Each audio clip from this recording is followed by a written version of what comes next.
Hi, everyone. Thanks for joining our third Lean Startup webcast. Today's topic is bringing Lean to established companies. I'm Melissa Tinatigan, the executive producer of the Lean Startup Conference, which is coming up on December 9 to 11. Please visit leanstartup.co for more information. First, can everybody hear me?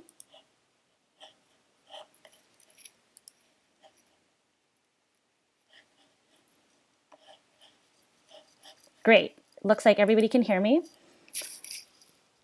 Our speakers today are Eric Ries, Brant Cooper, and Patrick Vlaskovits. Eric is the author of the book The Lean Startup and the co-host of the Lean Startup Conference. Brant and Patrick are co-authors of The Lean Entrepreneur and are both speaking at the upcoming conference. They co-founded Moves the Needle Group, which has advised the innovation practices of Fortune 100 companies. A few housekeeping notes. We'll take questions from the audience via the live chat.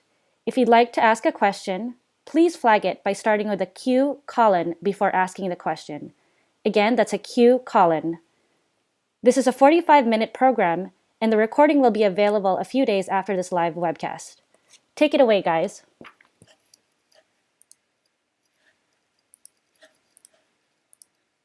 Everybody for logging in. I've just been looking at the list of countries that we have people coming from. We got a lot of time zones represented, so thanks especially to everybody who is watching us at a very strange hour and not the very convenient Pacific time that we are in this morning. I hope that most of you who are on this webcast are at least somewhat familiar with the topic we're going to talk about, because we want to spend as much of today really getting into the advanced nitty-gritty details of what it actually looks like, if I can be so bold as to say what the mess looks like when we actually try to bring these innovation practices into established companies that aren't always ready for them. But I think it's important just to give a little bit of background for those that are completely new to Lean Startup, as well as people who are new to me, Patrick, and Brant. And so first I thought I would start with a little background. You guys may have noticed, because we have a gazillion people signed up for this webcast, that Lean Startup has become somewhat popular in the last few years, for which, of course, we are very grateful. But it wasn't always this way. When I did my very first public event about Lean Startup, there were not 1,000 people on a webcast. There were 5 people around a breakfast table. Okay, so we have come a long way in the last 5 years, pretty much. And those of us who were crying into the wilderness about this set of ideas at the beginning remember very fondly the people who were brave enough to be early adopters, to say, hey, this sounds pretty good and we should take it seriously, because now it's popular, but then you had to be pretty nuts. So I have a tremendous fondness for Brant and Patrick, who were 2 of the earliest thought leaders to take this on and to start grappling with it and writing about it and making it accessible to a whole new generation of entrepreneurs. They wrote a really great book called The Entrepreneur's Guide to Customer Development, which at the time it was written was the only readable book on the subject that existed in the whole world. So a lot of people became introduced to the concept through that book. And of course, they recently wrote the New York Times bestseller. Am I right, guys? Yep. They're called The Lean Entrepreneur, with illustrations by Fake Grimlock, for those that know who that is. And of course, I was very honored to write the foreword.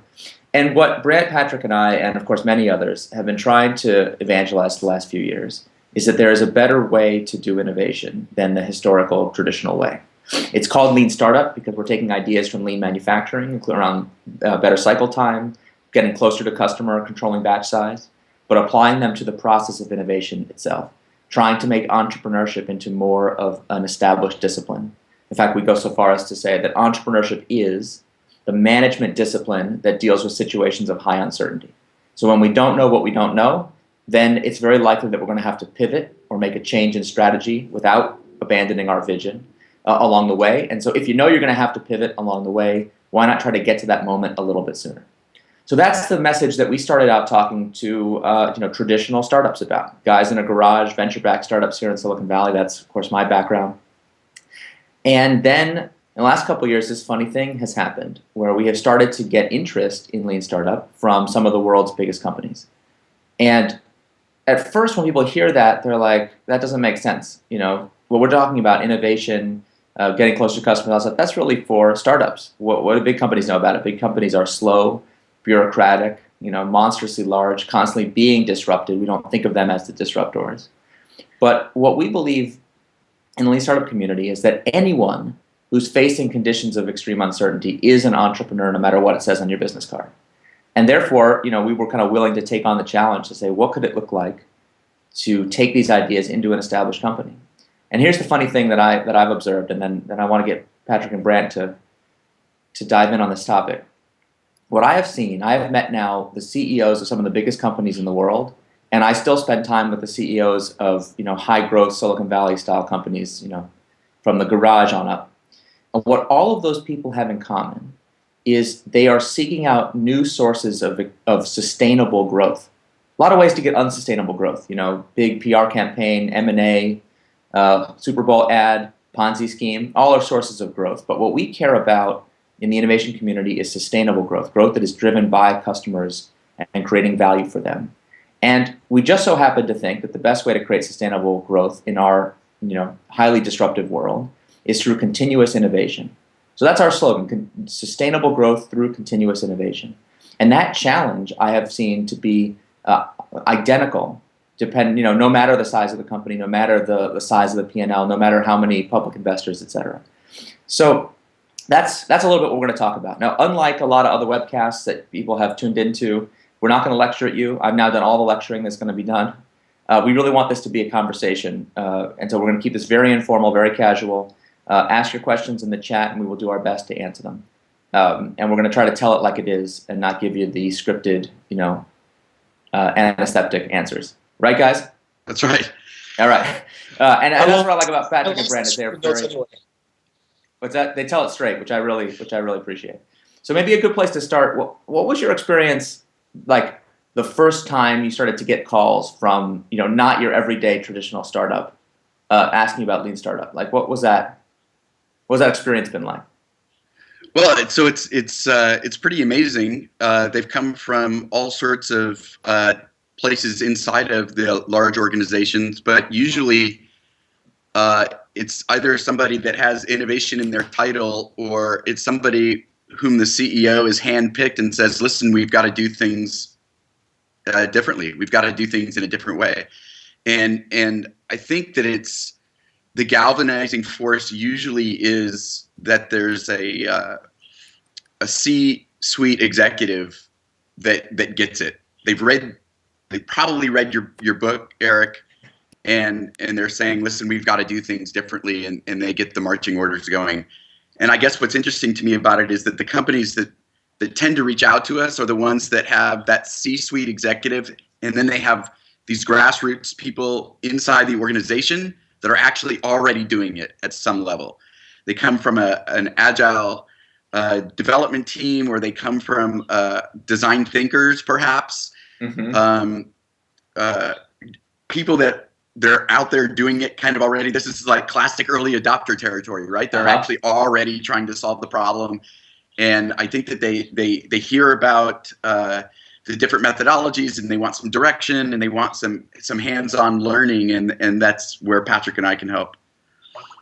One of the things that I see time and time again, a story that Brent and I hear, and I'm guessing, Eric, you hear it as well, is you have large, successful organizations, generating, big profits, huge margins, and usually someone in the C-suite, they realize, in this new environment we're in, where literally thousands of startups are being launched every day, and quite a few at their own space, at their own domain. Yeah, most of them are going to fail, but it only takes one with the right backing, with the right strategy, the right execution to take them down at the knees.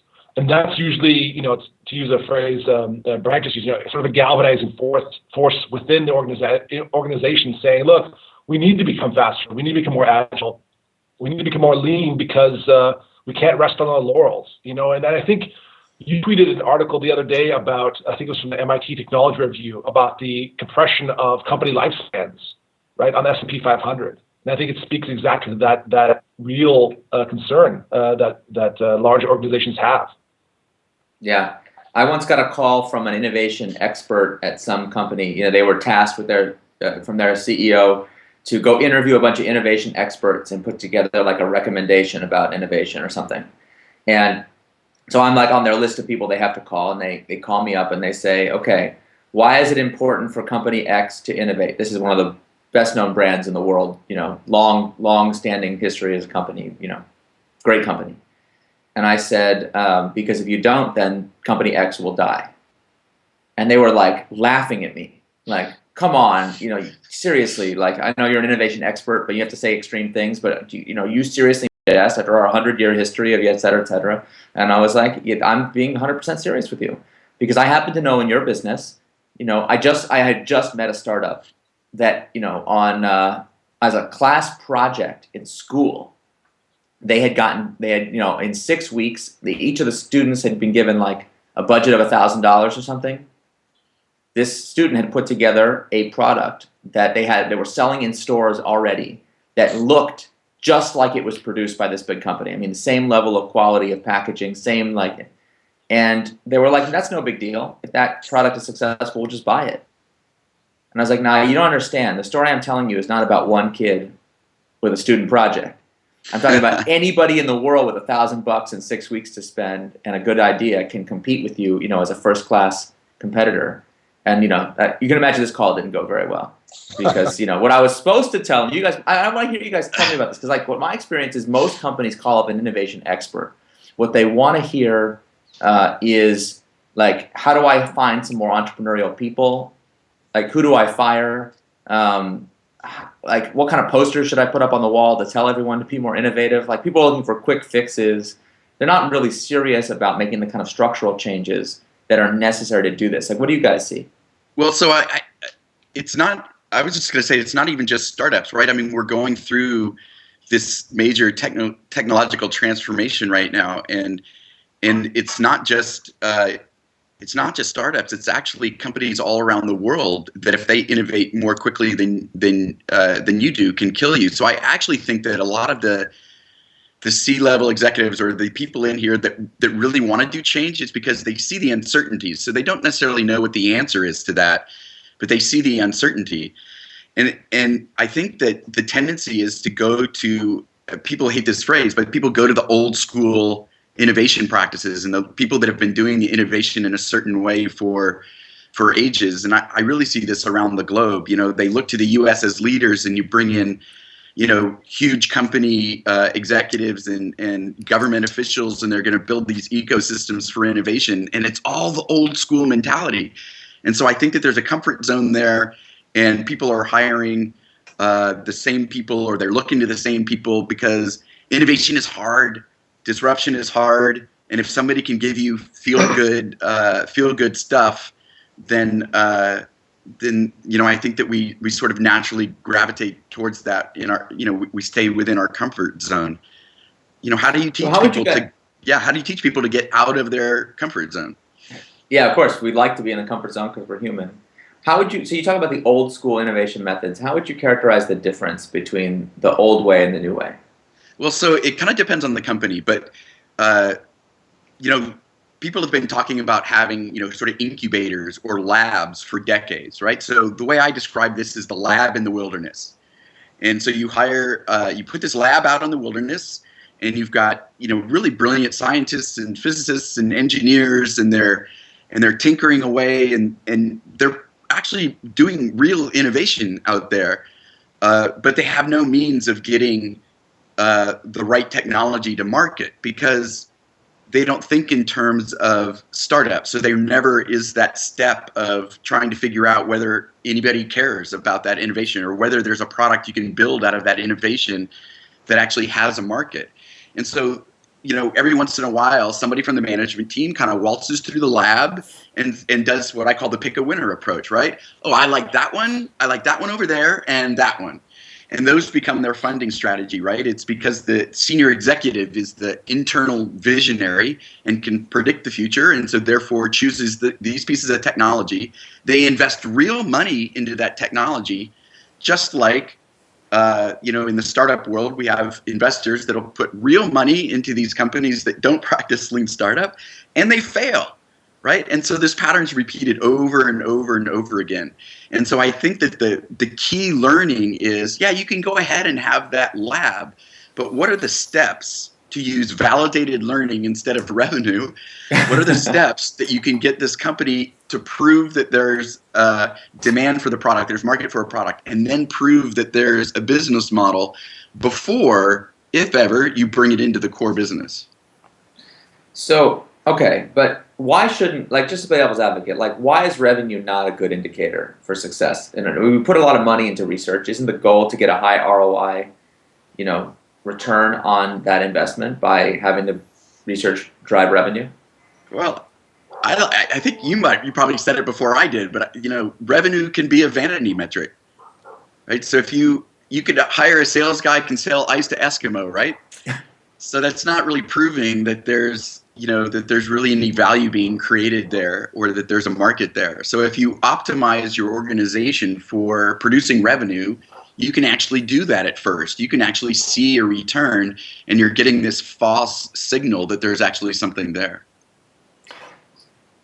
Often, as you know, Eric, real disruptive innovation doesn't return revenue initially, right? And so looking for that signal, you're looking for a signal that's easy to measure, which is really what the organization is optimizing for.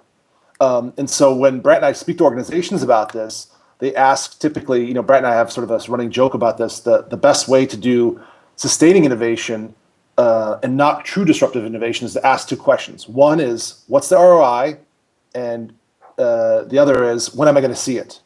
Yep. And what that happens is the actual individual tasked with doing innovation very quickly returns to sort of known markets and known innovation, improving performance on a known dimension, which is fine, but let's face it, it's not disruptive. And using things like validated learning, startup innovation accounting to actually measure progress on disruptive innovation is considerably harder, and most organizations, quite frankly, aren't yet structured to handle that. Yeah, I see a lot of companies where the innovation, basically all investment decisions are made through some kind of centralized stacking process where every proposal is scored according to proposed ROI and then stacked. So if you want your innovation to be funded in the first place, you have two strategies. One is you pick something really conservative whose ROI is very easy to predict and choose something that's high, like, an incremental improvement to an existing product, driving down the cost so as to improve margins of some existing product. Basically, let's call that the Kodak strategy. Or you say, listen, I'm going to make this fantasy plan for my new innovation with a hockey stick shaped graph, and a product's going to serve every segment in the world simultaneously, and we're going to do a massive launch. But of course, we can't do it for 5 years, so I need a lot of money for the next 5 years with no accountability, after which I promise you $1 million trillion in revenue. And those fantasy plans have really high ROI because fantasy always has a higher ROI than real life. It's like your fantasy football team is always going to be better than your actual football team. So you get your fantasy plan, you get it funded, and now your finance guy turns around and says, thank you for giving me this excellent accountability document.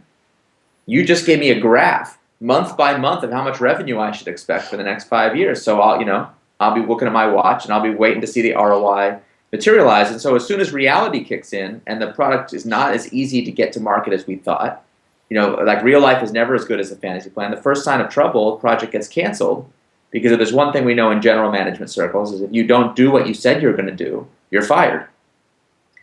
And so you have these companies that are actually investing a massive amount of money in innovation and getting no return on it because they either fund only things that are too conservative or they cancel things that are actually promising before they get canceled.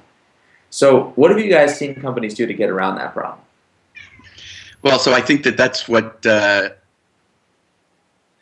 what you have to do. Again, this is why it takes a C-level executive is that they have to be able to fund experiments, and so you have to have the person that's senior enough that says, okay, we're not expecting an immediate ROI on this, and so we're going to separate these entities out.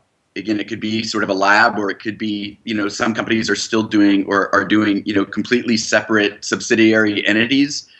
But you're giving the money, you're forcing the company, you're saying, in a sense, you're saying to a business unit leader, you have to explain why you did not invest 10% or 15% of your budget onto experiments, right? And so the moment you can start getting people to talk about it in terms of funding experiments and realizing that then you're going to incrementally invest more in those experiments that start showing promise, then I think that's what I've seen inside of the organizations that have been, are showing signs of success. Mm-hmm. Yeah, me too. In the old lean manufacturing days, they used to talk about what are the conditions necessary to do a lean transformation, and of course, they're talking about traditional. Forget any of this uncertainty, just like the basics of getting companies to modify their supply chain so that it's just in time, highly efficient, lower batch size. I mean, that transformation was hard enough. They had a series of steps they call that I always remembered it with the acronym ACES, ACES, for acute pain. That is, the organization has to recognize that there's a problem. C for change agent, so some individual person tasked with driving the change. E for executive sponsor, someone with sufficient organizational clout to provide air cover and support. And a sensei, because all the lean guys, they came from Japan. So you need to like someone who's walked the journey before and who can provide you expertise and counsel, but is not responsible day to day for the operation. So ACE is ACES. So what have you guys seen in terms of what does an organization need to look like to be ready to adopt lean startup? Well, so again, to me, it's the executive sponsor, and then it's the grassroots people that are actually already trying these things. So typically, we've been brought in because there's one person that has been given the authority to try these lean startup principles out, and so we start running them through a series of workshops. Or it's, hey, we've got this agile development team. So this is a classic story, Eric. We've got an agile development team. There's a product manager assigned, is part of that team, and the product manager develops use cases, but doesn't validate any of the use cases, right?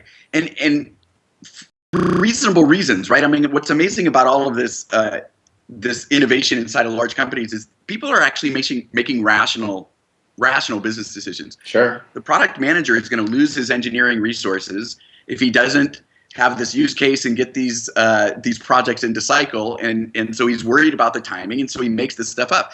But so the team goes and develops, a product very efficiently using agile, but it's still a product that nobody wants because nobody's validated the use cases. But it was so efficient.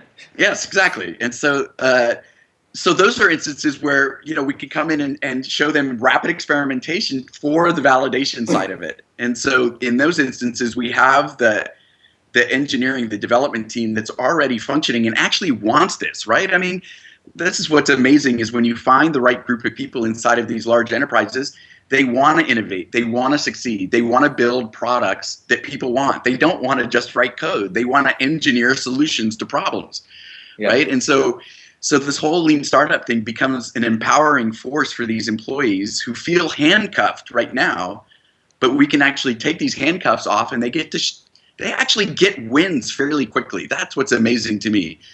And this is how an organization starts to change, is if you can spend some time running through these cycles, doing experimentations.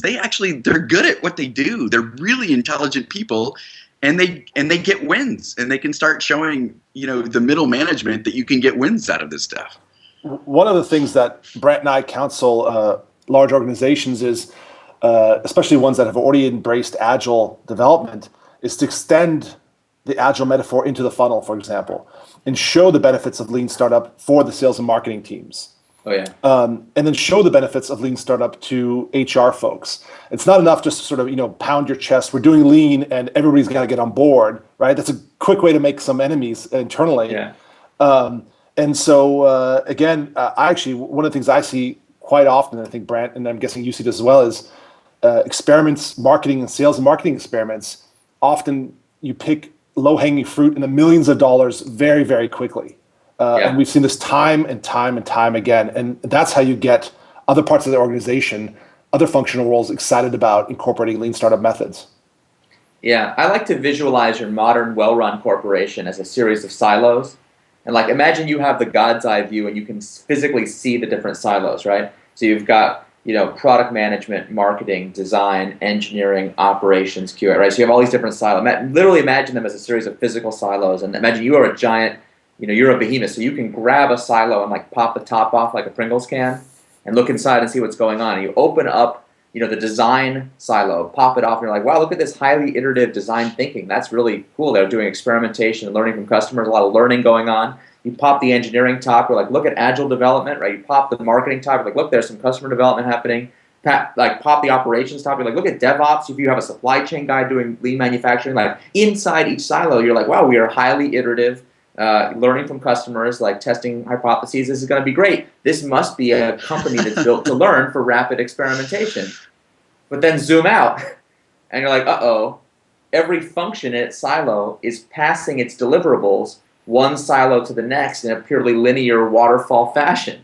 So it's like each silo is convinced that the learning is finished when they're done with it, and the next silo just needs to execute what they learned. But as you guys know, as soon as you hand someone a giant specification document, they go build this, the first day they have to make some unexpected trade-off between speed and efficiency, or between cost and footprint.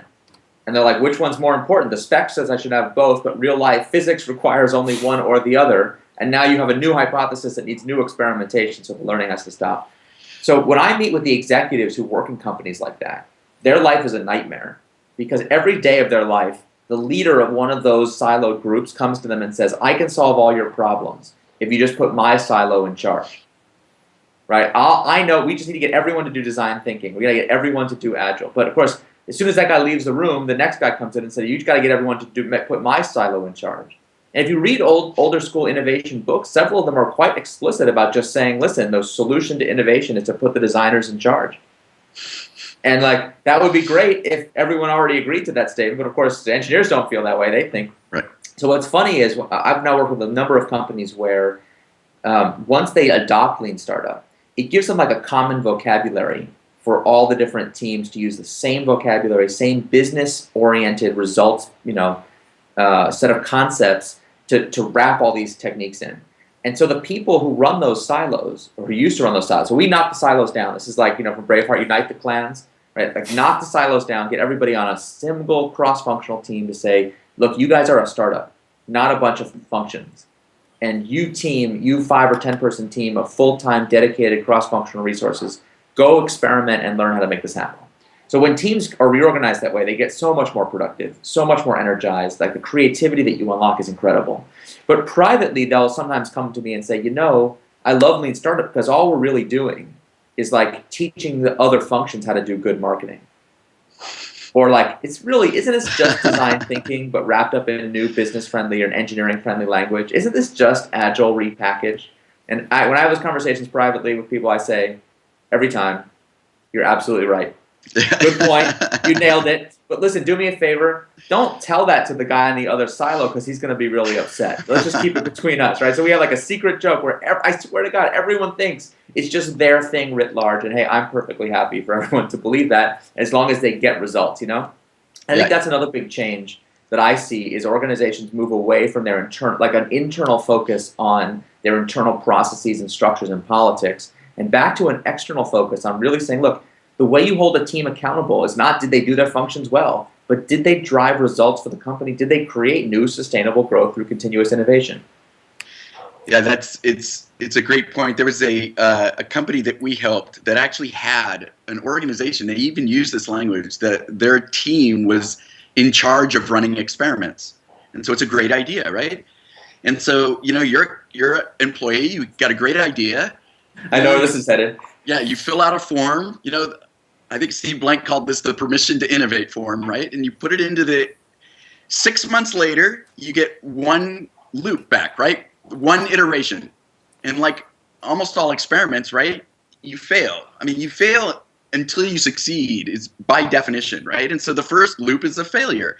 So this employee goes, okay, I'm done. Listen, 6 months to get a result for one iteration, I'm done. Never mind, yeah. And so the idea actually is to get, again, it's the cross-functional teams. I love it. You get them within a weekend, 2 days, they're actually going and they're having multiple failures, but they're also then starting to tend towards a success, and they get these success indicators as well. So I think that it's awesome to see. Yeah, and I think that it's we tried to tackle it in the book. It's kind of a tough subject, but we're still taught in MBA school these silos, right? And if people can just imagine that the way we motivate people, the way we do performance reviews and incentivize people within silos, those measures cannot be drawn in a direct line to corporate objectives. You cannot draw a direct line to, reducing waste or to improving revenues or cutting costs.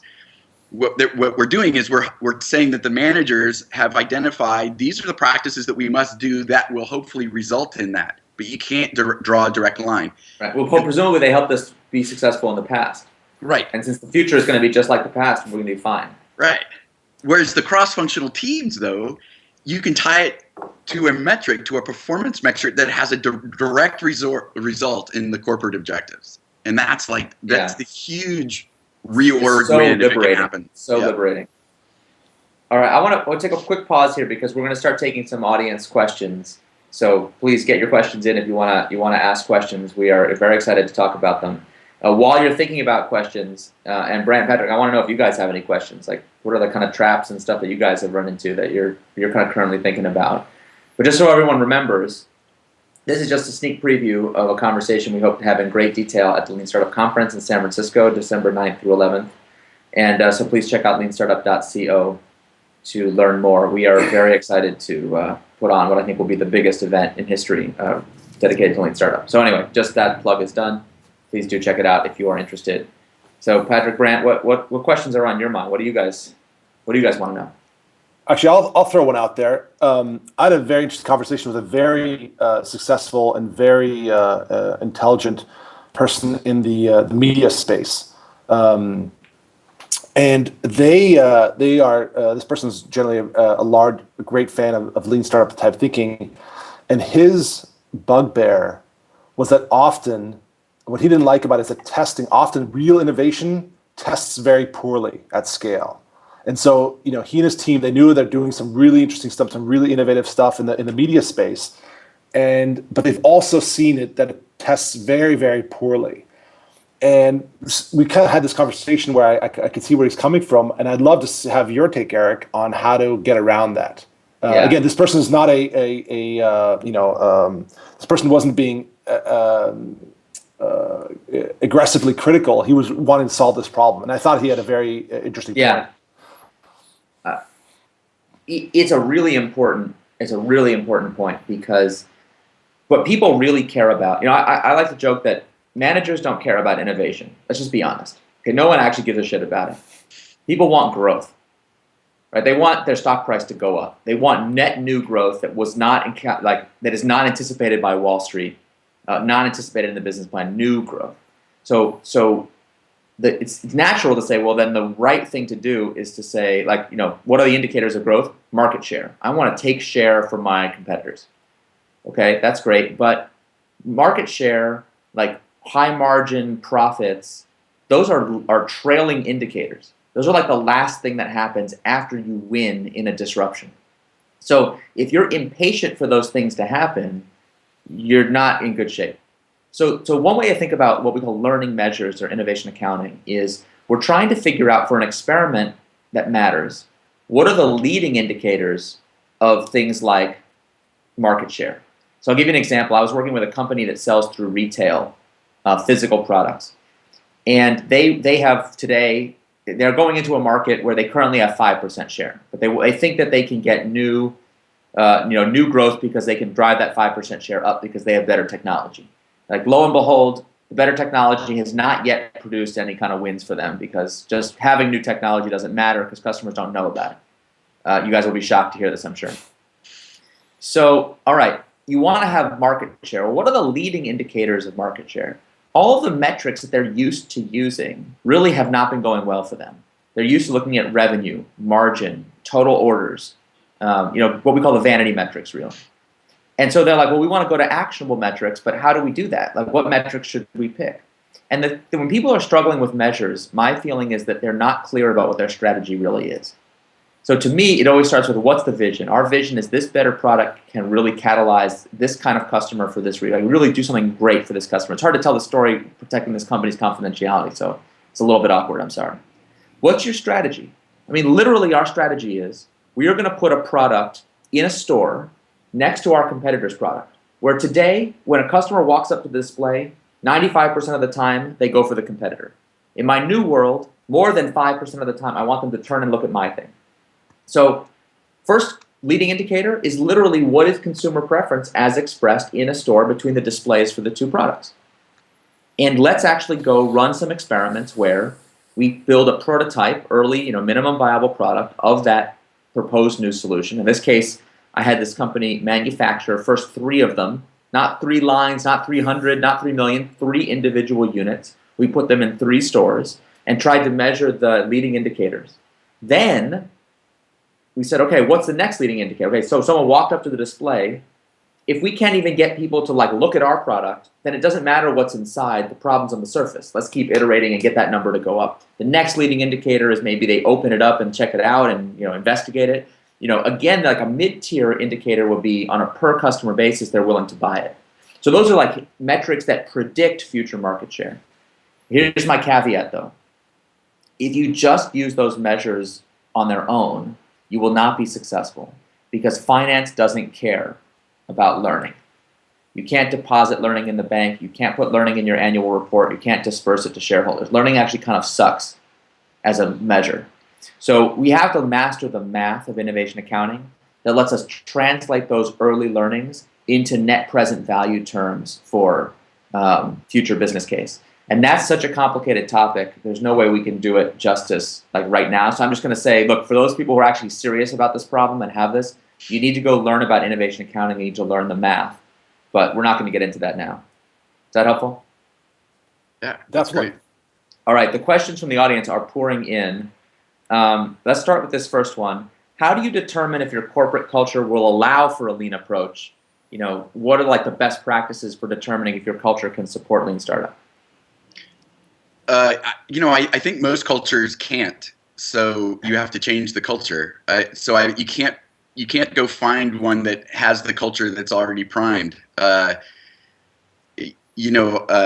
Intuit's a great case study for adopting lean startup, and it's over the last couple of years they've trained over 1,000 employees using lean startup workshops. And so, would you say that their culture was a lean startup culture 2 years ago? No, not really. I mean, I think that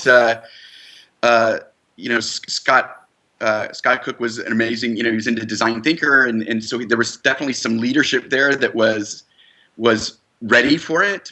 And again, there were people that were actually practicing it, but changing the culture is what's required, and it's hard, and it takes a long time. And so I think that if you're a person inside of an organization that is ready for this type of stuff, the first thing you should do is go find like-minded people. And I think that that's actually how you start the process. So again, I really go back to you.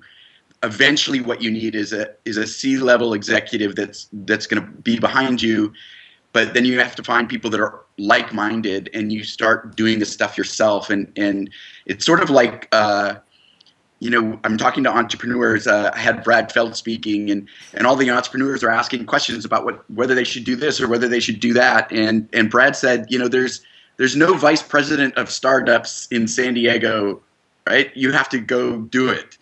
And so I think that it's actually the same thing inside of the large enterprises.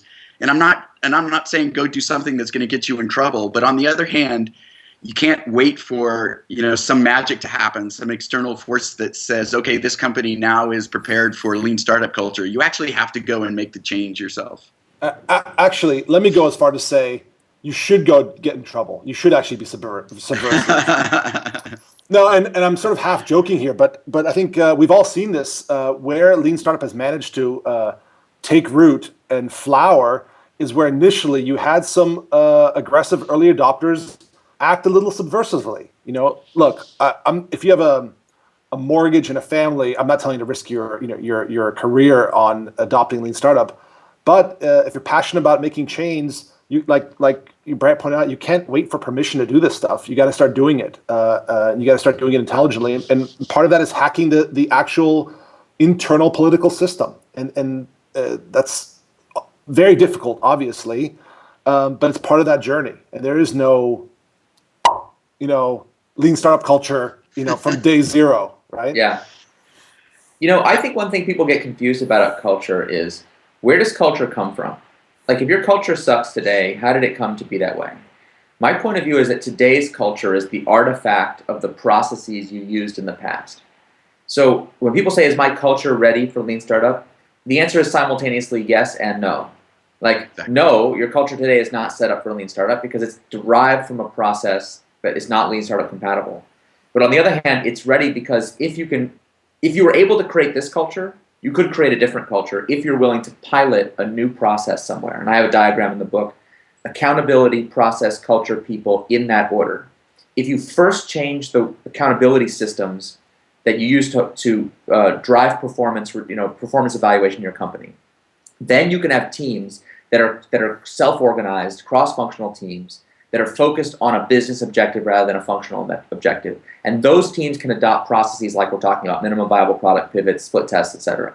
Those teams pilot and incubate a new culture, and that culture allows you to attract and retain the best people. And you mentioned Intuit. I tell a story from Intuit in the book about a team that built a product called SnapTax, which is a very disruptive product to Intuit's current tax prep business. And I won't get into it all now, but they did like a lot of lean startup things really right.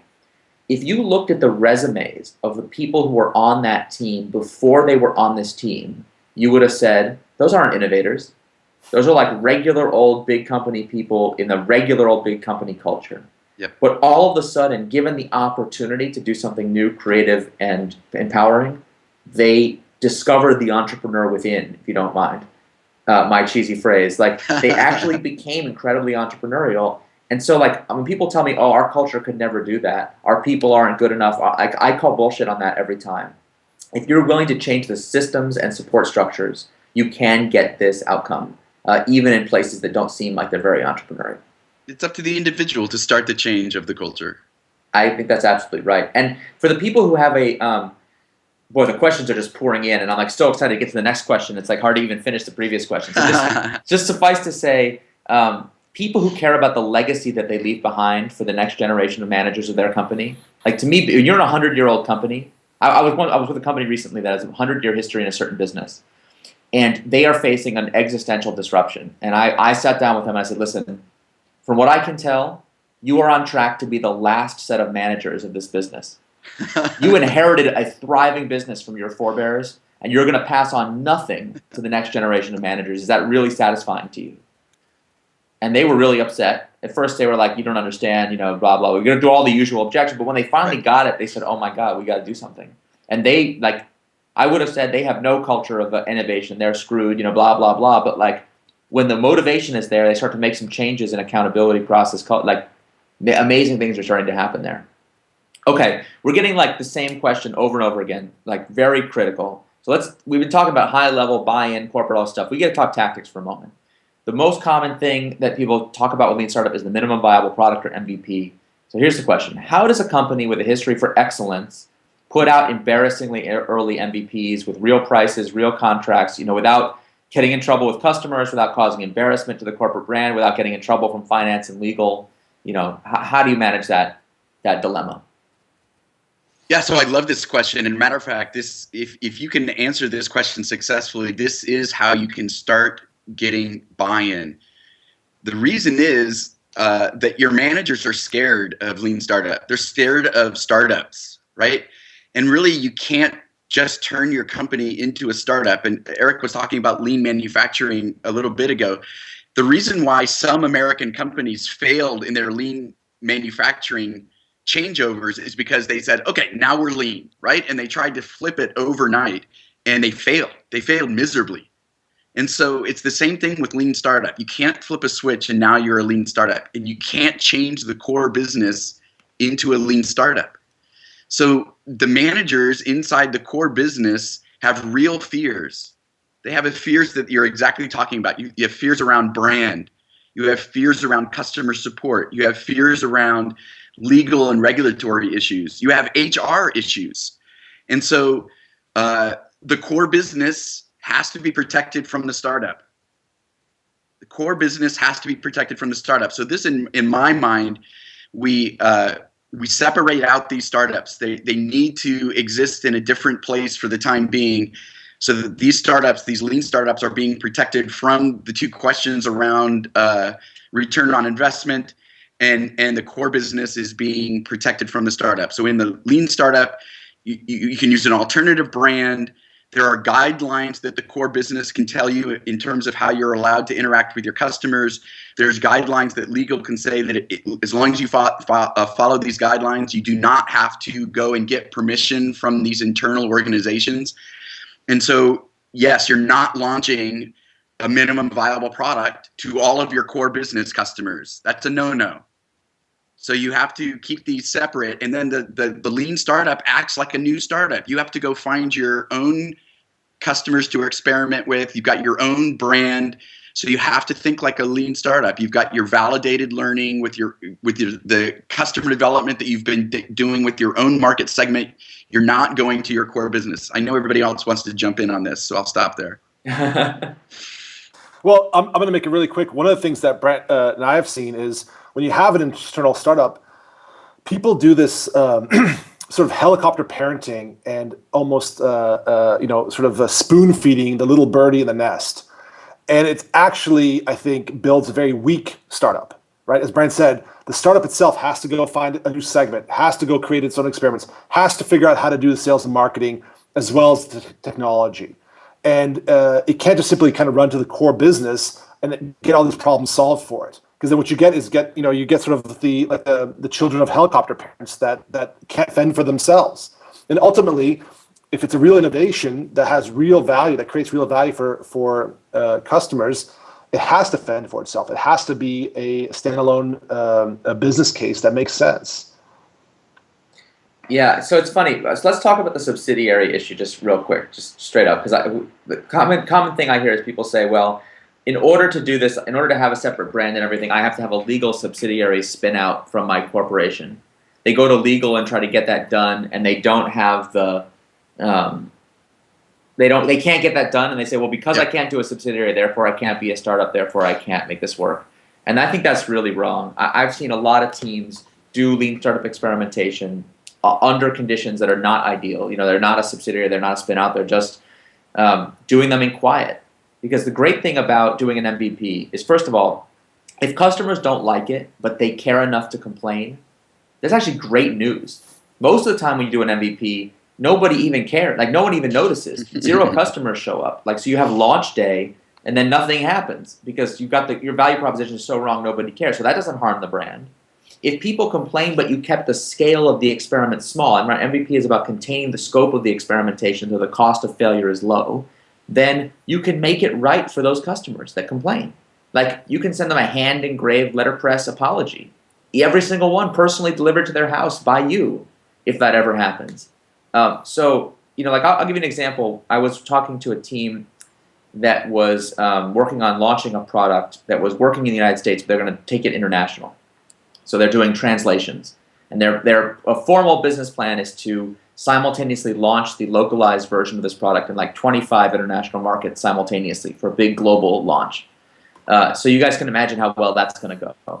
And that's, of course, a year in the future, and they've got a huge budget and this whole team. And I'm like, listen, why don't we just double check that we're going to be able to make money with the same product in all these different markets? Like, let's send an advanced team, special ops, right? Like, just take a small amount of our budget. Before we start running major advertising campaigns in these markets, let's go sell a few pre-orders just to double check that, in fact, the market is where we think. So that's not fun, Eric. No, right. It's like, but I want to do a big marketing campaign. It's like, listen, I'm sure the campaign is going to be successful, but let's just double check. This may be my most common tactic I use for anyone who, companies say have a belief. Here's my business case. Here's my belief. Here's what's going to work. Okay, I'm sure you're right, but let's just double check. If before 1 million people can buy your thing, 100 people have to buy it. Before 100 people have to buy it, 1 person has to buy it. So let's just go sell it to 1 person. Be sure. So the team starts to work together. What would an MVP look like? And we come up with the idea of using Facebook ads to send 100 people max to a pre-order website that's in the local language that we can do in like 1 day. And you go to that website and it just says, here's how much the product costs and what it does. Sign up here to pre-order, give us your credit card. We're not even going to charge your credit card. In fact, we're going to throw the credit card number away and just give you the product for free when it comes out. The team gets excited about the learning, and they said, oh, hold on, wait, stop. Legal will never go for this.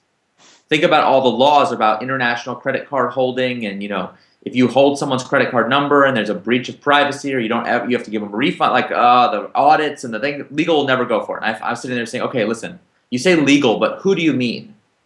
Whose decision is this? And they're like, yo, legal. I'm like, well, legal is not a person. What's the name of the person who you think would not oppose it? Like, listen, this is going to have to go to the general counsel for our division. Okay. Do you have his phone number? Is he in the corporate directory? Let's call him. And this team is like, let's just call him and ask. So I get him on the phone with the team, and here's literally what they say. And this goes to like, are you really seriously trying to do this or not? They call up the lawyer and they say, hey, do you mind if we, without any security, take a bunch of customers' credit cards and like not do any of our normal procedures and do it in a really unsafe way? Lawyer's like, are you kidding me? Of course not. You can't do that. The liability, And I'm like, stop, time out. I'm sorry. What they didn't mention was, how would you feel if we limited this experiment to 100 credit cards total? And the guy's like, why are you wasting my time with this phone call? You can do whatever you want with 100 credit cards. This is a $30 product. The total liability of the company is $3,000. This phone call costs more than $3,000 to get me to weigh in on this topic. Like, do whatever you want for the 100. Like, I just go. This is like the guy that everyone's terrified of, the legal guy. He's like, please run the experiment, and if people like it, call me back. The team was stunned, and we actually worked with that guy, and we said, listen, why don't we create some guidelines so that innovation teams within the company, and you guys were just talking about this, like, can we create a one-page document that says, here's what you have the freedom to do before you have to call legal, right? Like, if it's 100 credit cards, just do it. If it's 1,000 or 10,000, like, call us up at that point and get permission. Does that make sense? Okay. A lot of questions about really how do we get buy-in from the top? So you guys see this all the time. Some relatively junior person reads a book. It says, hey, the lean entrepreneur is awesome. I want to be like fake Grimlock. I'm going to smash the walls down with my forehead. Uh-oh, how am I going to get my boss on board? Like, what's the plan? So how do you do it? Holidays are coming up. You buy your bosses, buy the C-suite Eric Ries's book. I'm serious. It's, it's the way to do it. And then buy your team, some copies of our book too. No, but seriously, you need to get these people to see. They need to see it. They need to have the epiphany. And I think that you going in there with a PowerPoint about lean startup stuff is probably not going to work. And I think that if they sit down over the holidays and they read Ries's book, that you just might get that epiphany. I'll tell you one story. I think it's critically important that you pilot the success and prove that it works. So just one of my stories, one of my biggest corporate clients, the way it happened was a mid-level executive read the book and thought it made sense, had me come in and do a talk, and we kind of like worked our way up the chain of reporting. So like we did a talk for her group, then we did a talk like for her boss's group, and then we kind of socializing the idea until it finally got to a level of seniority that somebody said, all right, prove to me that this works in our company. So basically the CEO of the company says, I'm interested, do something. So we run a pilot project. We basically bring a team that was specifically chosen because the problem they're trying to solve is incredibly difficult, and the company had really struggled to get a reasonable plan out of this team. And we really worked intensively with them, me and the kind of middle manager in partnership, coaching this team to try to show a before and after. And we took this team from your classic 5-year business plan, billions of dollars 5 years from now, to a plan where they're doing an MVP every year. This is in a business with a multi-year development cycle. So an MVP in a year is a really big deal. And so we showed those results. We showed that progress. We predicted what the outcome was going to be ahead of time, right? We didn't say, hey, we're going to make you $100 million overnight. We said, we can get this team to be faster to market, more learning from customers, et cetera. CEO saw that result and said, okay, now do it with 4 teams. Okay, now let's do it with 10 teams. And we wound up doing maybe 25 teams, coaching them. And then the executive team got together and said, okay, this seems to be working. Now we want to roll it out company-wide. And now we're busy training, the top 5,000 managers in the company. So it's that combination of like bottoms-up grassroots results with that corporate sponsorship that can really accelerate this rollout. So one other hack that I might throw in there is choose your pilot program as an internal process that you're going to disrupt or innovate on. And so there's less risk about the MVPs to the wild or all of these different guidelines. is if you can do innovation on an internal process that improves the company's performance, and the CEO sees that, then that might be a hack to show results without a lot of risk. Yeah, I've done a lot of HR, ERP, like annual report, financial stuff. Like, those are startups just like products are startups, and you can show results, usually powerful results. Most IT departments are not used to having a customer service mentality. Legal, HR, sourcing, like the functional silos are not used to thinking of the people who work in the company with them as their customers. So just making that simple change, I've seen amazing results be driven. Because everyone just assumes, oh, those IT guys are grouchy. They'll never be nice. It's like they're just bad people. And you change them into a startup with a customer service mentality, and boom, all of a sudden. It's another artifact of those silos. Yeah, exactly. The system is driving the bad behavior. It's the fundamental attribution error for those that know the psychology literature. We assume that the behavior is due to people's fundamental attributes rather than to something about the circumstance. Of course, when it's our behavior, it's the opposite. I'm a good person, but it was a bad situation. But when someone else does something wrong, they're a bad person. All right, listen, guys, we are rapidly running out of time, and there are so many amazing questions pouring in here that we're just not going to be able to answer. So, look, we're all on Twitter. You hit us up. You can use the Lean Startup hashtag, and we'll all see every tweet that goes there. Of course, you can come to the conference. We'll all be there discussing this with 1,000 other people. But I thought maybe we just wrap up with one last question. I like this one that came in from the audience. Oh, and they're reminding me, we will do a follow-up blog post where we'll post the video with this, and we also, three of us will be around. We'll take some answers in the questions. We'll answer some questions in the comments for that post if people want to check it out. That'll be on my blog at startuplessonslearned.com.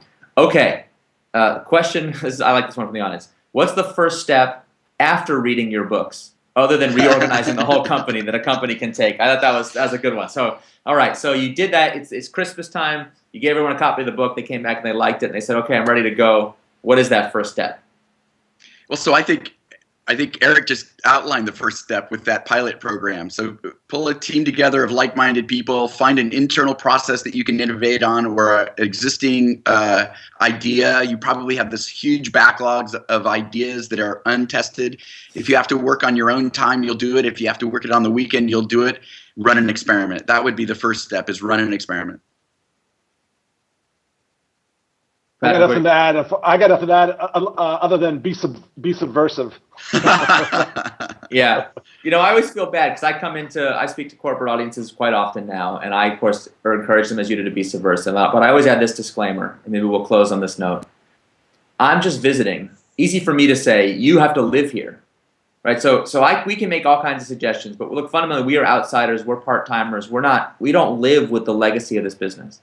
So on the one hand, that might say, we can't tell you to be difficult. You might say, oh, well, I don't want to be fired. I'm scared, and I actually have tremendous respect for people who say, I don't think my culture will support me being subversive. I can't do it. I got a family to feed. Okay, I got that. But think about all the managers that worked at Kodak or Nokia, or pick your favorite BlackBerry. Like, pick your favorite company that has had a total collapse in living memory, and say, how would it feel to be the manager who was there, who saw the disruption coming and did nothing about it? First of all, is that actually a good path to having a long-term career? Like, if you got to feed a family and make your mortgage, like if your company collapses while you're there, is that really going to help you? I don't know. So I feel like it's almost irresponsible to just kind of like put your head down and say, whatever, like, I work for a great institution and I'm going to let it crumble under my stewardship. And I know people can feel, when they're not at the very top, a lack of power, a lack of ability to change. But what we have seen, all three of us, in our work with entrepreneurs inside companies, is once someone makes this mental switch, you could have tremendous impact, even if you're not especially important in the org chart, because this is something that has to be incubated grounds up.